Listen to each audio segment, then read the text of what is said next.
implant ဆိုတာဘာလဲ implant ဆိုတာလက်မောင်းရေပြားအောက်မှာထည့်ရတဲ့တင်းငယ်တဲ့ပိုက်ပြော့လေးတစ်ချောင်းသို့မဟုတ်နှစ်ချောင်းဖြစ်ပါတယ်အဲ့ဒီပိုက်ပြော့ချောင်းလေးတွေဟာဟော်မုန်းတစ်မျိုးကိုခန္ဓာကိုယ်လေးကိုဖြည်းဖြည်းချင်းထုတ်လွှတ်ပေးပြီးတော့3နှစ်ကနေ5နှစ်ကြာအတွင်းကိုယ်ဝင်မဆောင်နိုင်အောင်ကာကွယ်ပေးပါတယ် implant ထည့်ခြင်းဟာထိရောက်မှုအရှိဆုံးကိုယ်ဝင်တာသားဆက်ချနည်းလမ်းတွေကတစ်ခုဖြစ်ပါတယ် implant ဟာအမျိုးသမီးတွေလစဉ်မမျိုးဦးကျွေးခြင်းကိုတားဆီးပေးတဲ့အပြင်တအိမ်ချွေးမေးတွေကိုလည်းထူထဲလာစေပြီးအမျိုးသားစီမှာတုပ်ပိုးတွေဝင်ရောက်ဖို့ခက်ခဲအောင်ပြုလုပ်ပေးပါတယ်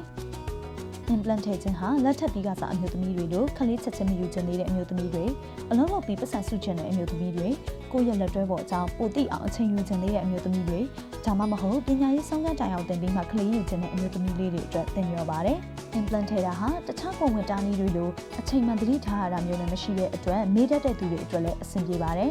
ထည့်ပြီးသွားရင်ဘာမှထပ်လုပ်စရာမလိုတော့ပါဘူး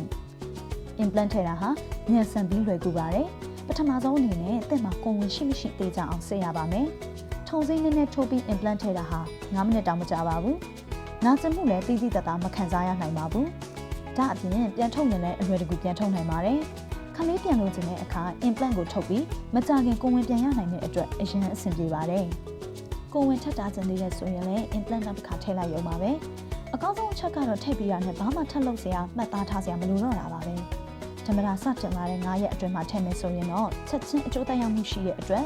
ကိုယ်ဝင်ရသွားမှစိတ်မပူနေရတော့ဘူးပေါ့အဲ့လိုမှမဟုတ်ဘူးဆိုရင်လည်းတိတ်ကိစ္စမရှိပါဘူး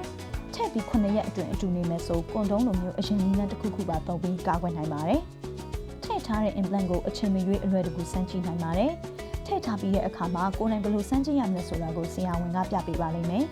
တေချာအနီးကတာမကြည့်ဘူးဆိုရင်အခြားလူတွေတော်ရုံတတိမထားမိနိုင်ပါဘူး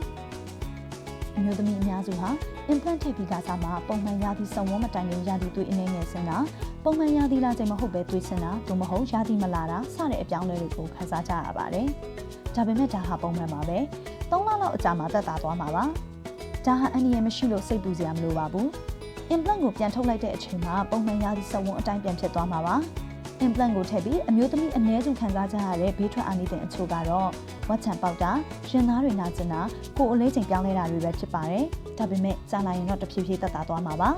။နားအနေငယ်ကြာလို့မှစိတ်တိုင်းမကျဘူးဆိုရင်လည်းအခြားနည်းလမ်းတွေကိုပြောင်းသုံးနိုင်ပါတယ်။ implant ကိုနှုတ်ကြတိုက်ကျွေးတဲ့အခါမှာလည်းစိတ်ချလက်ချထည့်ထားလို့ရပါတယ်။ဒါပေမဲ့ implant ဟာ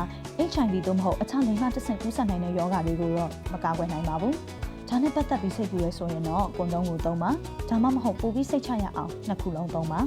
implant နဲ့ပတ်သက်ပြီးသတင်းအမှားတွေကိုလည်းကြားဖို့ကြမှာပါ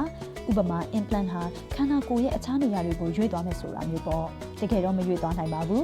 implant ကိုစနစ်တကျထည့်ပြီးပြီဆိုတာနဲ့ပြန်မထုံမချင်းနေရာရွေ့လို့မရှိပါဘူးနေရာတခြားရှိမရှိအချိန်မရွေးစမ်းကြည့်လို့ရတယ်ဆိုတာကိုမမေ့ပါနဲ့ implant ဟာအမျိုးသမီးတွေရဲ့လိင်ပိုင်းဆိုင်ရာခံစားမှုနဲ့ဆက်ဆံရေးကိုလည်းမထိခိုက်စေနိုင်ပါဘူးကိုဝင်ရသွားမှကိုစိတ်ပူစရာမလိုတော့တဲ့အခါပို့ပြီးတော့တောင်ခြေနဲ့ပျော်ရွှင်စရာကောင်းပါပါ implant ဟာလက်မောင်းအားကိုလည်းမထိခိုက်စေနိုင်ပါဘူး implant ဟာတဲ့ရဲ့လက်မောင်းလှုပ်ရှားမှုအတိုင်းအလိုက်တဲ့ကွင်းနိုင်ဆန်းနိုင်ပါတယ်ဒါကြောင့်ကျိုးမကိုပူစရာမလိုပါဘူး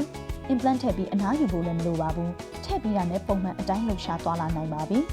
အကယ်၍သင်ဒါမှမဟုတ်သင်ရဲ့လက်တွဲပေါ်က